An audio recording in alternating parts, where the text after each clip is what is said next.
ಸ್ನೇಹಿತರೆ ನಮಸ್ತೆ. ಇವತ್ತಿನ ಈ ವಿಡಿಯೋಗೆ ನಿಮಗೆಲ್ಲ ಸುಸ್ವಾಗತ. ಇವಾಗ ನೀವು ನೋಡ್ತಾ ಇದ್ದೀರಾ TVS ರೈಡರ್. ಯಾವ ಶೋರೂಮು ಅಂತ ಕನ್ಫ್ಯೂಸ್ ಆಗಿದ್ದರೆ ನಾನು ನಿಮ್ಗೆ ಅವಾಗಿಂದ ಹೇಳ್ತಾ ಇದ್ದೆ, ಕೆಳಗಡೆ ಶೋರೂಮಿಂದ ಮೇಲ್ಗಡೆಗೆ ಬರ್ತಾರೆ, ಕೆಲಸ ನಡೀತಾ ಇದೆ, ಅದಾದ ನಂತರ ರೈಡರ್ ತರಿಸ್ತಾರೆ ಅಂತ. ಈಗ ತರಿಸಿದ್ದಾರೆ, ಆದರೆ ಇವತ್ತು ಈ ಬೈಕ್ನ ಓಡ್ಸೋಕ್ಕಾಗ್ತಿಲ್ಲ. ಕಾರಣ ಎಲ್ಲ ಮೇಲಿದೆ, ಗೋಡನಲ್ಲಿ ಒಂದೂ ಇಲ್ಲ. ಗೋಡನ್ಗೆ ನಾಳಿದ್ದು ಬರುತ್ತೆ, ಓಡಿಸೋಣ. ಸರ್ ಯಾವಾಗ ಕೊಡ್ತೀರಾ ಸರ್ ಬೈಕು? ಇವರೇ ಕೊಡೋರು ಬೈಕ್ನ. ಸರ್ ಇವಾಗ TVS ರೈಡರ್ ಕೊಡ್ತೀರಾ ಇಲ್ವಾ ಸರ್? ಯಾವಾಗ ಕೊಡ್ತೀರಾ ಸರ್? ಜನ ಕೇಳ್ತಾವ್ರು ಸರ್ ಕಮೆಂಟ್ ಮೂಲಕ, ಹುಡುಗರು ಸಿಕ್ಕಾಬಿಟ್ಟೆ. ಹಾಂ, ಬುಕಿಂಗ್ಸ್ ಓಪನ್ ಇದೆ, ಆಲ್ರೆಡಿ 8 ವೆಹಿಕಲ್ಸ್ ಡೆಲಿವರ್ ಆಗಿದೆ. ಓಕೆ, ಕಲರ್ ಆಪ್ಷನ್ಸ್ ಎಲ್ಲ ಸಿಗೋಕ್ಕೆ ಸ್ಟಾರ್ಟ್ ಆಗಿದೆ. ಏನು ಪ್ರೈಸು? ನಿಮಗೆ 1,12,000 ಪ್ಲಸ್ ಬರುತ್ತೆ. ಓಕೆ, 2 ವೇರಿಯಂಟು, ಡಿಸ್ಕ್ ಮತ್ತು ಡ್ರಮ್. ಈಗ ಸದ್ಯಕ್ಕೆ ನಮಗೆ ಡಿಸ್ಕ್ ವೆಹಿಕಲ್ ಸಪ್ಲೈ ಸ್ಟಾರ್ಟ್ ಆಗಿದೆ. ಹಾಂ ಹಾಂ, ಡ್ರಮ್ ವೆಹಿಕಲ್ಸ್ ಇನ್ನೂ ನಮಗೆ ಸಪ್ಲೈ ಸ್ಟಾರ್ಟ್ ಆಗಿದೆ. ಓಕೆ, ತಗೊಂಡಿರೋ ರಿವ್ಯೂ ಹೇಗಿರುತ್ತೆ? ಅದೆಲ್ಲ ಇವಾಗ ಜಾಸ್ತಿ ಡಿಸ್ಕ್ ವೇರಿಯಂಟ್ ಇದೆ. ಈ ಥರ ವೆಹಿಕಲ್ಸ್ ನೋಡೋದು, ಪ್ರೀಮಿಯಂ ವೆಹಿಕಲ್ಸ್ ನೋಡೋರಿಗೆ ದೇ ನಾಟ್ ಪ್ರಿಫರಿಂಗ್, ಅಂದರೆ ಅವರು ಡ್ರಮ್ ಪ್ರಿಫರ್ ಮಾಡ್ತಾ ಇಲ್ಲ. ಓಕೆ, ದೇ ಪ್ರಿಫರಿಂಗ್ ಡಿಸ್ಕ್ ಅಂದರೆ ಬೇಕು ಅಂತಾರೆ. ಇದೇ ವೇರಿಯಂಟ್ ಜಾಸ್ತಿ ತೊಗೋತಾ ಇದ್ದಾರೆ, ಹಾಗಾಗಿ ನೀವು ಇದೇ ವೇರಿಯಂಟ್ ತರಿಸ್ತಾ ಇದ್ದೀರಾ ಜಾಸ್ತಿ? ಇದ್ದೀವಿ, ಮತ್ತು ಆರ್ಡರ್ ಪ್ಲೇಸ್ ಮಾಡಿದ್ದೀವಿ, ವೆಯ್ಟಿಂಗ್ ನಡೀತಾ ಇದೆ. ಆಲ್ ಓವರ್ ಇಂಡಿಯಾ ವೆಯ್ಟಿಂಗ್ ನಡೀತಾ ಇದೆ. ಹಾಂ, ಬಟ್ ಸಪ್ಲೈ ಇದೆ, ಕಂಪ್ನಿಯಿಂದ ಸಪ್ಲೈ ಇದೆ, ವೆಹಿಕಲ್ಸ್ ಕೊಡ್ತಾ ಇದ್ದಾರೆ, ಬ್ಯಾಚ್ ಬೈ ಬ್ಯಾಚ್ ಬರ್ತಾರೆ. ಇವತ್ತಂತೂ ರೈಡರ್ನ ಓಡ್ಸೋಕ್ಕಾಗ್ತಲ್ಲ, ರೈಡರ್ನ ರೈಡ್ ಮಾಡೋಕ್ಕಾಗ್ತಿಲ್ಲ. TVS ಜುಪಿಟರ್ ರೈಡರ್ನ ಇನ್ನೊಂದು ಸಲ ಓಡಿಸೋಣ. ಇದು TVS ಜುಪಿಟರ್ 110cc, ಅಲ್ಲಿ ನಿಂತಿದೆ 125cc. 125cc ಎರಡು ಗಾಡಿಗಳು, ಅಂದರೆ ಅದು ರೈಡರ್, ಇದು ಜುಪಿಟರ್. ಗಾಡಿ ಬಂದು ನಮಗೆ 3 ವೇರಿಯಂಟಲ್ಲಿ ಸಿಗುತ್ತೆ. ಡ್ರಮ್ ಡಿಸ್ಕ್ ಹಾಗೂ ಡ್ರಮ್ ಡಿಸ್ಕ್ ಏನಿರುತ್ತೆ ಅದು ಅಲಾಯ್ ವೀಲ್ಸಲ್ಲಿ ಬರುತ್ತೆ. ಇನ್ನೊಂದು ವೇರಿಯಂಟ್ ಬರುತ್ತೆ ಡ್ರಮ್, ಅದು ಮೊದಲು ಸಿಗ್ತಲ್ಲ ವೀಲು, ಆ ರೀತಿಯಾದ ನಮಗೆ ವೀಲ್ ಸಿಗುತ್ತೆ. ಅದಾದ ನಂತರ 3 ಕಲರ್ಗಳು 125cc ಹೇಳ್ತಾ ಇರೋದು, ಬ್ಲೂ, ಗ್ರೇ, ಇನ್ನೊಂದು ಆರೆಂಜ್. ಈ ರೀತಿಯಾದ 3 ಕಲರ್ನಲ್ಲಿ ಈ ಗಾಡಿ ನಮಗೆ ಸಿಗುತ್ತೆ. ಏನೋ ಸಿಕ್ಕಾಬಟ್ಟೆ ಸ್ಟೋರೇಜ್ ಕೆಪಾಸಿಟಿ ಇದೆ. ಓಪನ್ ಆಗು ನೋಡಿ, ಸಿಕ್ಕಾಬಟ್ಟೆ ಸ್ಟೋರೇಜ್ ಇದೆ. 2 ಹೆಲ್ಮೆಟ್ಟು, ಚಿಕ್ಕ ಹೆಲ್ಮೆಟ್ 3 ಮಡಗ್ಬೋದು. 33 litre storage capacity. ಇನ್ನು ಟೈರ್ಗಳನ್ನ ನೋಡೋದಾದರೆ 90/90 12 ಇಂಚ್ ಟೈರ್ಗಳು ಸಿಗುತ್ತೆ. ಫ್ರಂಟ್ ಮತ್ತು ರೇರ್ ಎರಡು ಕಡೆ ಟ್ಯೂಬ್ಲೆಸ್ ಟೈರ್ಗಳು ಸಿಗುತ್ತೆ. ಇನ್ನು ಬ್ರೇಕ್ನ ವಿಚಾರಕ್ಕೆ ಬಂದರೆ ಡಿಸ್ಕ್ ಅಥವಾ ಡ್ರಮ್ ಇರುತ್ತೆ. 130 mm ಡಿಸ್ಕ್ ಬ್ರೇಕ್ ಆಗಿರುತ್ತೆ, ಇಲ್ಲ ಡ್ರಮ್ ಆದರೆ 220 mm ಡ್ರಮ್ ಬ್ರೇಕ್ ಆಗಿರುತ್ತೆ. ಇನ್ನು LED ಹೆಡ್ಲೈಟ್, ಇಂಡಿಕೇಟರ್ಗಳು ಬಲ್ಪ್ ಆಗಿರುತ್ತೆ, ಟೇಲೈಟು ಕೂಡ ಬಲ್ಪ್ ಆಗಿರುತ್ತೆ. ಎಕ್ಸ್ಟ್ರಾ ಇದೊಂದು ವೈಸರ್ ಸಿಗುತ್ತೆ 125cc.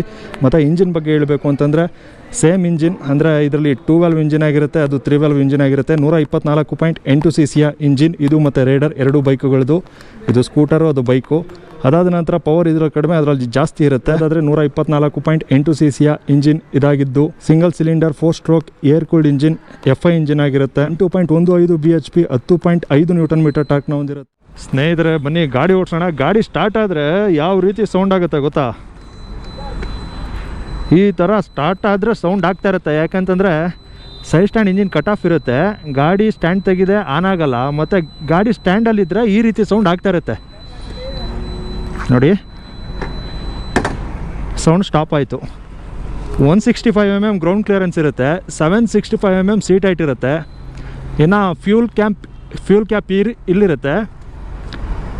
ಫ್ಯೂಲ್ ಕೆಪಾಸಿಟಿ ಬಂದು 5.5 ಲೀಟರ್ ಇರುತ್ತೆ, ಅದು ಇಲ್ಲಿ ಸ್ಟೋರ್ ಆಗುತ್ತೆ. ಕಾಲು ಇಟ್ಕೊಳ್ಳೋ ಜಾಗದಲ್ಲಿ ಫ್ಯೂಲ್ ಇರುತ್ತೆ. ಸೌಂಡ್ ಮಾಡ್ತಾರೆ ನೀನು. ಸೀಟ್ ಸ್ಟೋರೇಜ್ ಅಂತೂ ಸಖತ್ತಾಗಿದೆ, ಕಾಲೇ ಒಂದು ಸಲ ತೋರಿಸ್ದೆ. 2 ಲೀಟರ್ ಅಂಡರ್ ಸೀಟ್ ಸ್ಟೋರೇಜ್ ಇರುತ್ತೆ.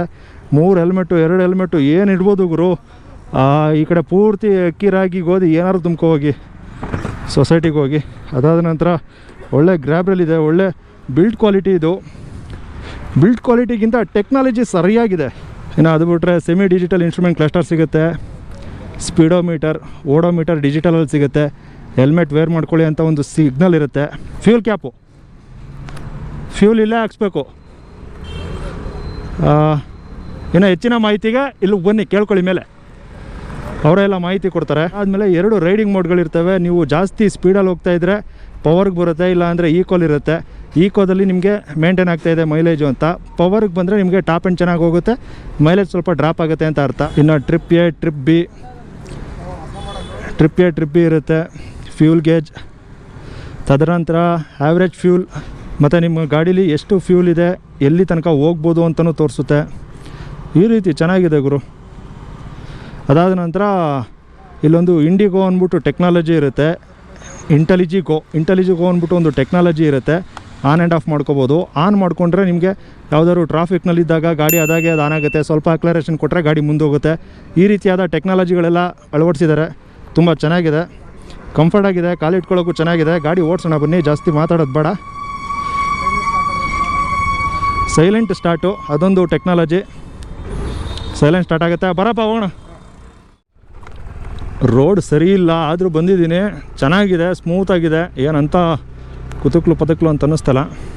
ಕುತುಕ್ಲು ರೋಡ್ ಇದು, ಆದರೂ ಕೂಡ ಸಾಫ್ಟಾಗಿದೆ. Suspension, front telescopic, rear single shock absorb ಬರುತ್ತೆ, 3 ಸ್ಟೆಪ್ ಅಡ್ಜಸ್ಟಬಲ್ ಶಾಕ್ ಅಬ್ಸರ್ವು. ನಿಮಗೆ ಗಾಡೀಲಿರೋ ಟೆಕ್ನಾಲಜಿ ಮತ್ತು ಗಾಡಿ ಇರೋ ಬಿಲ್ಡ್ ಕ್ವಾಲಿಟಿ ಎಲ್ಲವೂ ಕೂಡ ಚೆನ್ನಾಗಿರುತ್ತೆ. ಮತ್ತು ಟಿ ವಿ ಎಸ್ ಅಲ್ಲಿ ಏನಂದರೆ ದಿನದಿಂದ ದಿನಕ್ಕೆ ಇಂಪ್ರೂವ್ ಮಾಡ್ತಾನೆ ಇರ್ತಾರೆ. ಆ ಗಾಡೀಲಿ ಏನಾದ್ರು ಇನ್ನೂ ಇಂಪ್ರೂವ್ ಮಾಡ್ಬೋದಾ ಅಂತ. ಈ ಗಾಡಿ ಈಗ 2 ವ್ಯಾಲ್ವ್ ಇದೆ ಅಲ್ವಾ ಸದ್ಯಕ್ಕೆ, ನಂತರ ಪ್ರೊಡಕ್ಷನ್ ಆಗೋದೆಲ್ಲ 3 ವ್ಯಾಲ್ವ್ಗೆ ಹೋಗುತ್ತಂತೆ. ಅಂದರೆ 124.8 cc ಇಂಜಿನ್ನು ಇದು ಮತ್ತು ರೈಡರು ಎರಡೂ ಒಂದೇ ಇಂಜಿನ್ನು. ಆದರೆ ವ್ಯಾಲ್ವು ಇದರಲ್ಲಿ 2 ವ್ಯಾಲ್ವ್ ಇದೆ, ಅದರಲ್ಲಿ 3 ವ್ಯಾಲ್ವ್ ಇದೆ. ಈಗ ಮುಂದೆ ಬರೋ ಗಾಡಿಗೆ ಇದರಲ್ಲೂ ಕೂಡ 3 ವ್ಯಾಲ್ವ್ ಮಾಡ್ತಾರಂತೆ. ಈ ರೀತಿ ಏನಾದ್ರು ಅದ್ರಲ್ಲಿ ಮಾಡ್ಬೋದಾ, ವರ್ಕೌಟ್ ಮಾಡ್ಬೋದಾ ಅಂತ ಫುಲ್ಲು ಯೋಚನೆ ಮಾಡ್ತಾನೆ ಇರ್ತಾರೆ ಟಿ ವಿ ಎಸ್ ಅವರು. ಅದೇ ರೀತಿ ಇದಕ್ಕೂ ಕೂಡ ಮುಂದೆ ಇನ್ನೂ ಏನೇನು ತರ್ತಾರೋ ಗೊತ್ತಿಲ್ಲ. ಈಗ 110 cc ಇಂದ 125 cc ಬಂತು ಜುಪಿಟರು. ಅದಾದ ನಂತರ ಇನ್ನು ಯಾವ ಲೆವೆಲ್ಗೆ ಹೋಗುತ್ತೋ ಅದು ಗೊತ್ತಿಲ್ಲ. ಸಿಟಿಯಲ್ಲಿ ಓಡಿಸೋದಕ್ಕೆ ಈ ಗಾಡಿಗಳು ಚೆನ್ನಾಗಿರ್ತವೆ. ಹಂಗಾಗಿ ಸಿಟಿ ಒಳಗೆ ಏರಿಯಾ ಒಳಗೆ ಬಂದ್ಬಿಟ್ಟೆ. ಏರಿಯಾ ಒಳಗೆ ಓಡಿಸಿದ್ರೆ ಹೆಂಗಿರುತ್ತೆ ಅಂತ ನೋಡೋಣ ಬನ್ನಿ. ನಿಮಗೆ ಗಾಡಿ ಕಂಫರ್ಟು, ಕಾಲಿಟ್ಕೊಳ್ಳೋಕೆ ಜಾಗ ಇವೆಲ್ಲವೂ ಚೆನ್ನಾಗಿರುತ್ತೆ. ಮತ್ತು USB ಚಾರ್ಜಿಂಗ್ ಪೋರ್ಟು ಕೂಡ ಇದೆ. ಅದು ಎಕ್ಸ್ಟ್ರಾ ಆಕ್ಸಸರೀಸು ಇಲ್ಲಿ ಹಾಕ್ಸ್ಕೋಬೇಕಾಗುತ್ತೆ, ಸ್ವಲ್ಪ ಕಾಸು ಖರ್ಚಾಗುತ್ತೆ.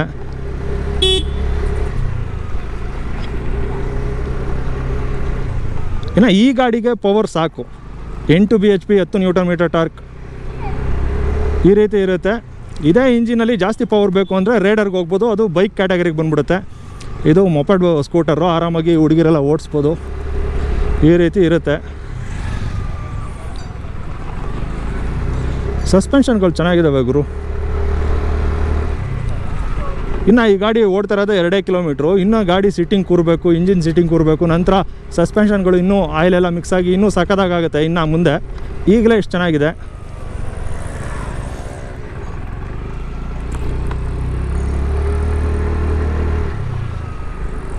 ಬ್ರೇಕುಗಳು ಡಿಸ್ಕ್ ವೇರಿಯಂಟು ಇದೆ, ಡ್ರಮ್ ವೇರಿಯಂಟು ಇದೆ. ನಿಮ್ಗೆ ಯಾವ್ದು ಇಷ್ಟ ಆಗುತ್ತೋ ಅದನ್ನು ತೊಗೋಬೋದು. ಡಿಸ್ಕ್ ವೇರಿಯಂಟ್ ತೊಗೊಂಡ್ರೆ ಬೆಸ್ಟು. ಇದು ಡ್ರಮ್ ವೇರಿಯಂಟು. ಇದರಲ್ಲೂ ಕೂಡ ಸಿಂಕ್ರನೈಸ್ಡ್ ಬ್ರೇಕಿಂಗ್ ಸಿಸ್ಟಮ್ ಇರುತ್ತೆ. ಅಂದರೆ ರೇರ್ ಬ್ರೇಕ್ನ ಅಪ್ಲೈ ಮಾಡಿದ್ರೆ ಫ್ರಂಟ್ ಬ್ರೇಕು ಕೂಡ ಅಪ್ಲೈ ಆಗುತ್ತೆ. ಈ ಗಾಡೀಲಿ ಇನ್ನೊಂದು ಅಡ್ವಾಂಟೇಜ್ ಏನಂತಂದರೆ ಸೀಟ್ ಕೆಳಗಡೆ ಸಖತ್ ಜಾಗ ಇದೆ, ಅದೊಂದು ಒಳ್ಳೆ ಅಡ್ವಾಂಟೇಜು. ಮತ್ತು ಇಂಜಿನ್ ಕಟ್ ಆಫ್ ಆಗುತ್ತಲ್ಲ, side stand engine cut off ಅದೊಂದು ಸಖತ್ತಾಗಿದೆ. ಇಂಜಿನ್ ಕಟ್ ಆಫ್ ಆಗೋದಲ್ಲದೆ ಅಂದರೆ ಗಾಡಿ ಸ್ಟಾರ್ಟ್ ಆಗೋಲ್ಲ, ಓಕೆ. ಗಾಡಿ ಕಿಯಾ ಅಂತ ಬಡ್ಕೊತಾ ಇರುತ್ತೆ ಗುರು. ಅದನ್ನು ತಾಳ್ಲಾರ್ದೇ ಸೈಡ್ ಸ್ಟ್ಯಾಂಡ್ ಎತ್ಬಿಡ್ಬೇಕು ಇರಪ್ಪ ಅಂತ, ಹಂಗಿದೆ.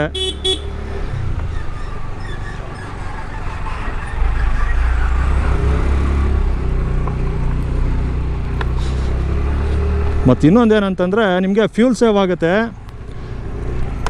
ಇಂಟೆಲಿಜಿಗೋ ಅಂದ್ಬಿಟ್ಟು ಒಂದು ಟೆಕ್ನಾಲಜಿ ಇರುತ್ತೆ, ಇಲ್ಲಿರುತ್ತಲ್ಲ ಮತ್ತು ಕಿಲ್ ಸ್ವಿಚ್ ಅಲ್ಲ ಇದು. ಆ ಒಂದು ಟೆಕ್ನಾಲಜಿ ಆನ್ ಆ್ಯಂಡ್ ಆಫ್ ಮಾಡ್ಕೊಳ್ಳೋಂಥ ಒಂದು ಸ್ವಿಚ್ಚು. ಇಂಟೆಲಿಜಿಗೋ ಅಂದರೆ ನಿಮಗೆ ಫ್ಯೂಲ್ನ ಸೇವ್ ಮಾಡುತ್ತೆ, ಮೈಲೇಜ್ನ ಜಾಸ್ತಿ ಮಾಡುತ್ತೆ. ನೀವು ಗಾಡಿ ಎಲ್ಲರೂ ನಿಂತರೆ ಅದಾಗದೇ ಆಫ್ ಆಗುತ್ತೆ, ಆಕ್ಲರೇಷನ್ ಕೊಟ್ಟ ತಕ್ಷಣ ಮುಂದಕ್ಕೆ ಹೋಗುತ್ತೆ. ಈ ರೀತಿ ಗಾಡಿ ಸ್ಟಾರ್ಟ್ ಆಗುತ್ತೆ. ಈ ರೀತಿ ಇರುತ್ತೆ, ಅಂದರೆ ಫ್ಯೂಲ್ ಸೇವ್ ಆಗುತ್ತೆ. ಮತ್ತಪ್ಪ ಈ ರೀತಿ ಹೊಸ ತಂತ್ರಜ್ಞಾನ ಆವಿಷ್ಕಾರಗಳು ಏನೇನಿರುತ್ತೋ ಅದೆಲ್ಲ ಟಿ ವಿ ಎಸ್ ಅವ್ನು ಮಾಡ್ತಾನೆ ಗುರು. ರೇಡರ್ ಇದೆಯಲ್ಲ, ರೇಡರಲ್ಲಂತೂ ಕೇಳಲೇಬೇಡಿ. TFT ಕನ್ಸೋಲ್ ಇದೆ, ಇನ್ನೂ ಏನೇನೋ ಇದೆ. ಇನ್ನು ಮುಂದಕ್ಕೆ ಏನೇನು ಬಿಡ್ತಾನೆ ಅಂತ ಗೊತ್ತಿಲ್ಲ. ಟಿ ವಿ ಎಸ್ ಅವನು ಚೆನ್ನಾಗಿ ಬಿಡ್ತಾ ಇದ್ದಾನೆ ಅಷ್ಟೇ. ನಿಮಗೆ ಪ್ರೈಸ್ನಲ್ಲೂ ಕೂಡ ಜಾಸ್ತಿ ಏನಿರೋಲ್ಲ. ಬೇರೆ ಕಂಪ್ನಿಗಳಿಗೆ ಹೋಲಿಸಿದ್ರೆ ಒಂದು 5,000-6,000 ಕಮ್ಮಿನೇ ಇರುತ್ತೆ. ಈಗ ಈ ಗಾಡಿಲೇ ತೊಗೊಳ್ಳಿ, 1,00,000 ಆನ್ ರೋಡು ಸ್ಟಾರ್ಟ್ ಆಗುತ್ತೆ. ಅಂದರೆ ಬೆಸ್ಟ್ ವೇರಿಯಂಟು. 3 ವೇರಿಯಂಟ್ ಇರುತ್ತೆ. ಎರಡನೇ ವೇರಿಯಂಟ್ ಅಂದರೆ ಎರಡನೇ ಜಾಸ್ತಿ ಪ್ರೈಸೇ. ಟೋಟಲಾಗಿ ಹೇಳಬೇಕು ಅಂದರೆ 1,00,000ದಿಂದ 1,08,000 ಈ ಗಾಡಿ ಆನ್ ರೋಡ್ ಪ್ರೈಸು. ಇದೇ ಬೇರೆ ಕಂಪ್ನಿ ಗಾಡಿಗಳಿಗೆ ಹೋದರೆ ನೀವು ಸ್ವಲ್ಪ ಜಾಸ್ತಿ ಇರುತ್ತೆ ಪ್ರೈಸು ಸಮ ಇದ್ರೂ ಈ ಒಂದು ಗಾಡೀಲಿರೋ ಟೆಕ್ನಾಲಜಿ ಆ ಗಾಡಿಗಳಲ್ಲಿರಲ್ಲ. ಈ ಥರ ಸ್ಪೀಡ್ ನೋಡೋಣ ಬನ್ನಿ. ಪವರ್ಗೆ ಹೋಯ್ತಲ್ಲ ಗುರು ಇಷ್ಟು ಬೇಗ. ನೋಡಿ 2 ಮೋಡ್ ಇದೆ. ಈಕೋ ಅಂದರೆ 40ರಲ್ಲಿ 50ರಲ್ಲಿ ತಾತನ ಥರ ಅಂಕಲ್ ಥರ ಹೋಗ್ತಾಯಿದ್ರೆ ಈಕೋಲಿರುತ್ತೆ. ಸ್ವಲ್ಪ ರೈಸ್ ಮಾಡ್ತು ಅಂದರೆ 50 ಮೇಲೆ ಹೋಯ್ತು ಅಂದರೆ ಪವರ್ಗೆ ಹೋಗ್ಬಿಡುತ್ತೆ. ನಿಮಗೆ ಪವರ್ಗೆ ಹೋದಾಗ ಅಷ್ಟೊಂದು ಮೈಲೇಜ್ನ ಎಕ್ಸ್ಪೆಕ್ಟ್ ಮಾಡೋಕ್ಕಾಗಲ್ಲ. ಈಕೋನಲ್ಲಿದ್ದಾಗ ಅದು ಜಾಸ್ತಿ ಮೈಲೇಜ್ ಬರುತ್ತೆ ಅಂತ ಅರ್ಥ. ಈಕೋನಲ್ಲೇ ಓಡಿಸಿದ್ರೆ ಚೆಂದ ಸಿಟಿ ಒಳಗೆ. ಅದೇ ಮೋಡ್ ಚೇಂಜ್ ಆಗಿಬಿಡುತ್ತೆ, ನೀವೇನು ಚೇಂಜ್ ಮಾಡೋಂಗಿಲ್ಲ. ಸ್ವಲ್ಪ ಗಾಡಿ ಮುನ್ನುಗ್ಸೋಣ.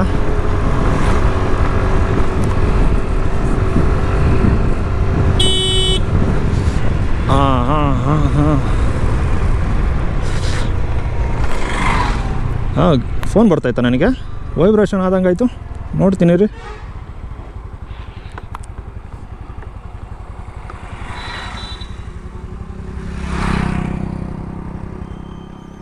ನೋಡಿ ಆಫ್ ಆಯಿತು ಗಾಡಿ. ನಾನು ಏನಾದ್ರು ನಿಲ್ಲಿಸಿ 5 ಸೆಕೆಂಡ್ ಬ್ಲಿಂಕ್ ಆಗುತ್ತೆ, ಇದು ನಂತರ ಆಫ್ ಆಗುತ್ತೆ. ಯಾವ ಫೋನು ಬರಲಿಲ್ಲ, ನಿಮ್ಗದು ಸುಮ್ಮನೆ ತೋರಿಸೋಣ ಅಂತ. ಕೂತ್ಕೊಳ್ಳಿ.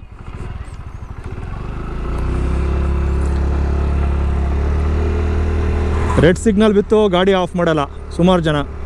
ಒಬ್ಬೊಬ್ರು ಆಫ್ ಮಾಡ್ತಾರೆ, ಒಬ್ಬೊಬ್ರು ಆಫ್ ಮಾಡಲ್ಲ. ಅಂಥವ್ರಿಗೆ ಈ ಒಂದು ಟೆಕ್ನಾಲಜಿ ಏನಿರುತ್ತೆ ಸಖತ್ತಾಗಿರುತ್ತೆ. 5 ಸಲ ಬ್ಲಿಂಕ್ ಆಗುತ್ತೆ, ನಂತರ ಆಫ್ ಆಗುತ್ತೆ.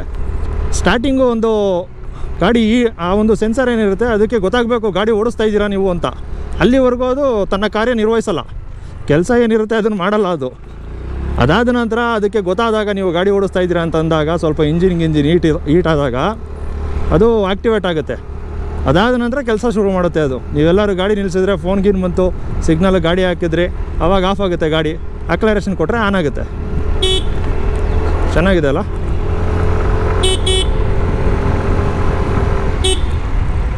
ಬ್ರೇಕ್ ಎಲ್ಲ ಸಖತ್ತಾಗಿದೆ ಗುರು. ಬ್ರೇಕು ಸಸ್ಪೆನ್ಷನ್ನು ಟೈರ್ಗಳು ಕೂಡ ಚೆನ್ನಾಗಿದ್ದಾವೆ. 12 inch tyre, 90/90 12 inch tyre front ಮತ್ತು ರೇರ್. ಇನ್ನು ಇನ್ಸ್ಟ್ರೂಮೆಂಟ್ ಕ್ಲಸ್ಟರ್ಗೆ ಬರೋದಾದರೆ ಇದು ಸಖತ್ತಾಗಿದೆ. LED headlight. ಇನ್ಸ್ಟ್ರೂಮೆಂಟ್ ಕ್ಲಸ್ಟರ್ ಏನಂತಂದರೆ semi digital instrument cluster. Speedometer ನಮಗೆ ಅನಲಾಗ್ ಸಿಸ್ಟಮ್ನಲ್ಲಿ ಸಿಗುತ್ತೆ. ಇಲ್ಲೊಂದು ಕುದುರೆ ಓಡ್ತಾ ಇರೋವಂಥ ಅವರ ಲೋಗೋ. ಅದಾದ ನಂತರ ಡಿಜಿಟಲ್ನಲ್ಲಿ ನಮಗೆ ಮಾಹಿತಿಗಳು ಸಿಗುತ್ತೆ. ಯಾವ್ಯಾವ ಮಾಹಿತಿ, ಸಮಯ ಎಷ್ಟು ಅಂತ ತೋರಿಸುತ್ತೆ. ಅದು AM ಅಲ್ಲಿದೆ, PM ಈಗ ಸೆಟ್ ಮಾಡ್ಕೋಬೇಕು. Odo trip 1, trip A, trip B. ಅದಾದ ನಂತರ ಎಷ್ಟು ಮೈಲೇಜ್ ಕೊಡ್ತೈತೆ ಈ ಗಾಡಿ ಅಂತ. ಈ ಒಂದು ಟ್ಯಾಂಕಲ್ಲಿರೋವಂಥ ಫ್ಯೂಲ್ಗೆ ಎಷ್ಟು ದೂರ ಕ್ರಮಿಸ್ಬೋದು ನಾವು ಅನ್ನೋದನ್ನು ತೋರಿಸುತ್ತೆ. ಎಲ್ಲೆಲ್ಲ ತೋರಿಸುತ್ತೆ ಗುರು, ಏನು ತೋರಿಸಲ್ಲ. 5.5 ಲೀಟ್ರ್ ಫ್ಯೂಲ್ ಟ್ಯಾಂಕ್ ಕೆಪಾಸಿಟಿ, ಒಂದು 55 ಅಂತೂ ಮೈಲೇಜ್ ನಿಮಗೆ ಕೊಡುತ್ತೆ. ನೀವು ಎಕಾನಮಿಲೇ ಓಡಿಸಿದ್ರೆ 55ರಿಂದ 60 ತನಕ ಎಕ್ಸ್ಪೆಕ್ಟ್ ಮಾಡ್ಬೋದು. ಅದ್ರ ಒಳಗಡೆನೂ ಕೂಡ ಎಕ್ಸ್ಪೆಕ್ಟ್ ಮಾಡ್ಬೋದು. 55 ಒಳಗಡೆನೂ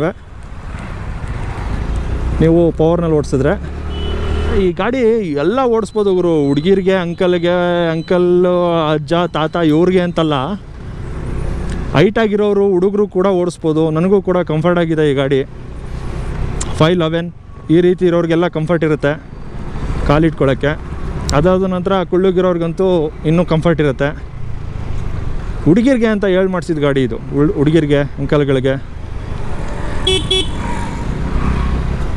ಸಿಟಿಯಲ್ಲಿ ಓಡಾಡೋದಕ್ಕೆ ಹುಡುಗರು ಇದನ್ನ ಜಾಸ್ತಿ ಯೂಸ್ ಮಾಡೋದು. ಇದ್ದರೆ ಗಾಡಿ, ಬೈಕ್ ಇದ್ದರೆ ಸ್ವಲ್ಪ ಕಷ್ಟ ಅವ್ರಿಗೆ ಗೇರು ಹಾಕೋದು. ಅದು ಸಿಟಿಯಲ್ಲಿ ಅಂದರೆ ಬೆಂಗಳೂರು ಅಂತ ಸಿಟಿಗಳಲ್ಲಿ ಇವೆಲ್ಲ ಸಖತ್ತು ಹೊರ್ತಾಗುತ್ತೆ ಗಾಡಿಗಳು. ಯಾಕಂದರೆ ಇದು ಬೇರೆ ಟೆಕ್ನಾಲಜಿ ಬೇರೆ ಇರುತ್ತೆ. ಗಾಡಿ ಎಲ್ಲರೂ ಗಂಟೆಗೂ ಒಂದೊಂದು ಹೆಜ್ಜೆಗೂ ಸಿಗ್ನಲ್ ಸಿಗ್ತಾ ಇರುತ್ತೆ ಬೆಂಗಳೂರಲ್ಲಿ.